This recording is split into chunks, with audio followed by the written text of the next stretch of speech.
This is Comix Zone, originally for the Sega Genesis. I believe this came out in 94 or 95. I'm aware from schoolyard chatter at the time that it's some sort of beat 'em up and you're trapped in a comic book and it's really hard because you only have one life. And so far the cutscene here is bearing that out. Night of the Mutants.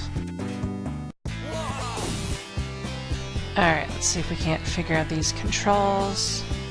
That's the jump button. Punch. Text seems to scroll by pretty quickly. And it underlaps, whatever. I can pick things up, down. Look at that stance.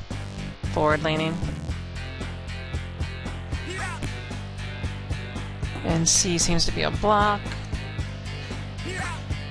Doesn't she know that you're not supposed to sit on desks like that?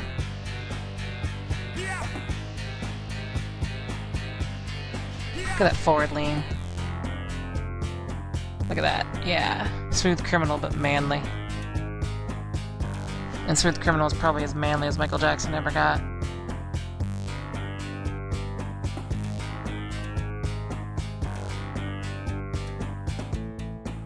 Alright, I think she's done talking. Alright, let's figure this out. Let's punch this guy. Just neat how the paper comes off. Just neat how the paper comes off.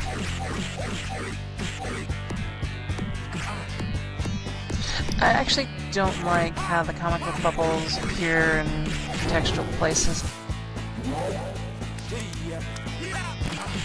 So far, it just feels like a beat 'em up.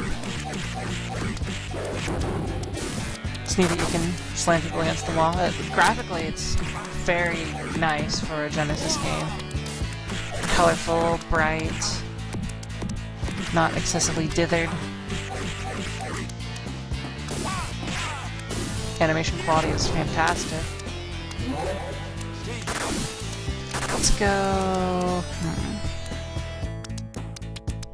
Yeah.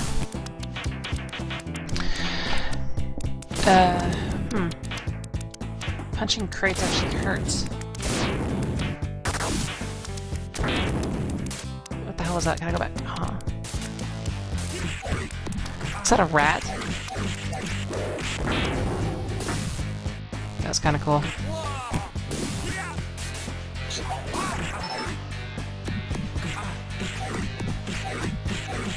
I just dropped whatever that is.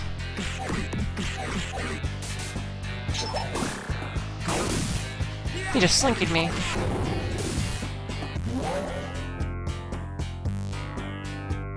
I wonder if... Ah, okay, that makes sense. The X, Y, and Z button seems to use your items.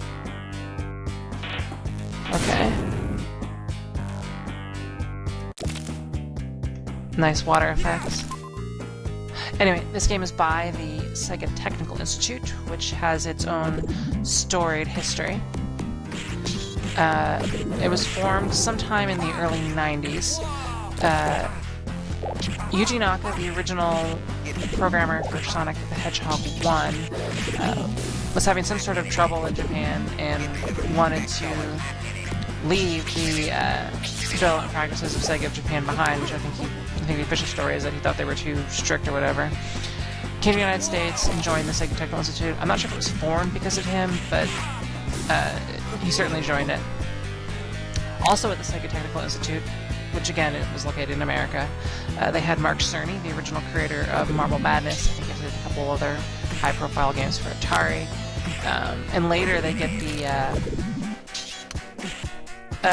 gameplay designer for Diablo 2, I can't remember his name.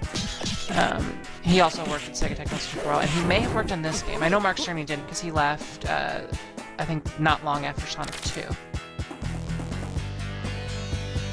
So anyway, Yuji Naka comes over to the United States, and Sega Technical Institute plus some members from the original Sonic team work on Sonic the Hedgehog 2, while was cheap. The original Sonic the Hedgehog character designer works on Sonic CD, and this is probably why they started around the same time. This is probably why you see more Sonic 1 style art in Sonic CD than you do in Sonic 2. I hope I can knock him out. Yeah. Creepy birds. And I assume, if I understand, if I fall in that hole, it's game over. So we're going to try to cover these birds and safely jump over.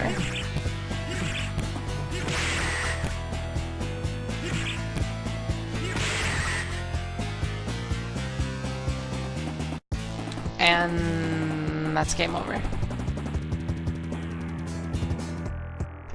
Okay.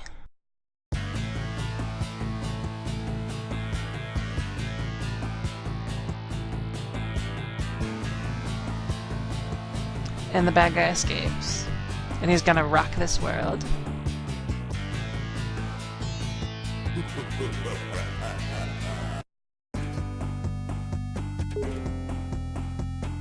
%. This is probably a very short game. Test 1, 2. Okay, let's get back into the game. Ah, there, it says 95 right there. So, 1995. Anyway, back to the Sega Technical Institute. Very late in their life, and this is sort of the reason why they're not around anymore.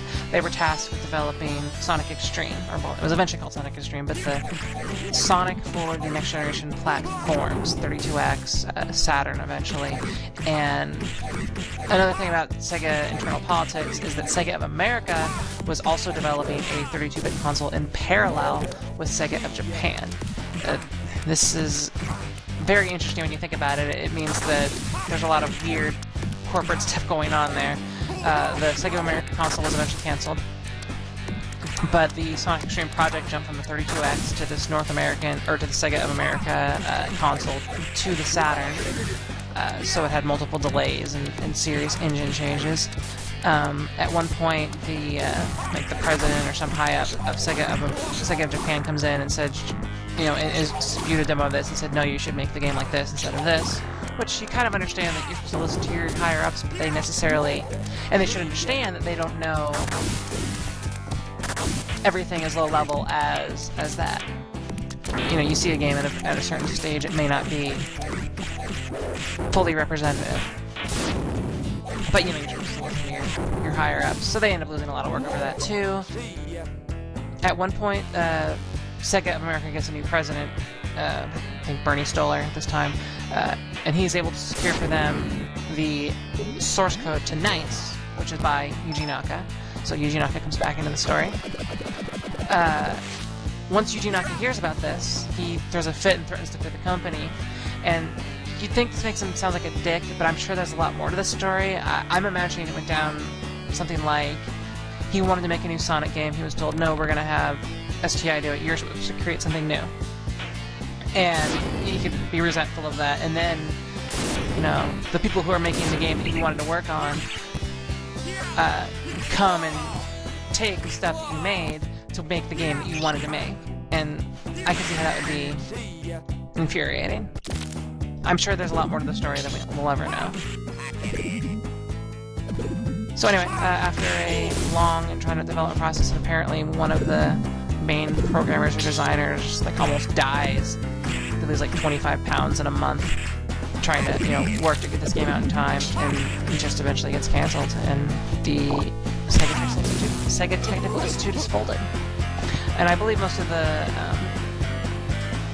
Mark Cerny, who left earlier, ends up at Naughty Dog and helps create the Jax and Daxter series and Uncharted. And I think he still works for them as a sort of like consulting fashion. How do I do that? Is it Hadoken? Is it jump? Do I just... It seems like this combo system is really deep, and there's a lot of contextual stuff that I guess you just punch and over. And that's really cool. So anyway, Mark Cerny ends up at Naughty Dog. Actually, gameplay designer from Sonic the Hedgehog 1 also ends up at Naughty Dog. They're credited in Sonic 1 as Carol Yaz. They're actually a dude. Don't know how that worked out. And it works on Jackson Daxter and Uncharted, so that shows that they built some sort of close relationship. Yuji Naka stays with Sega until relatively recently leaves to another company called Probe, just for the P. And I've been talking for way too long, so see you next time.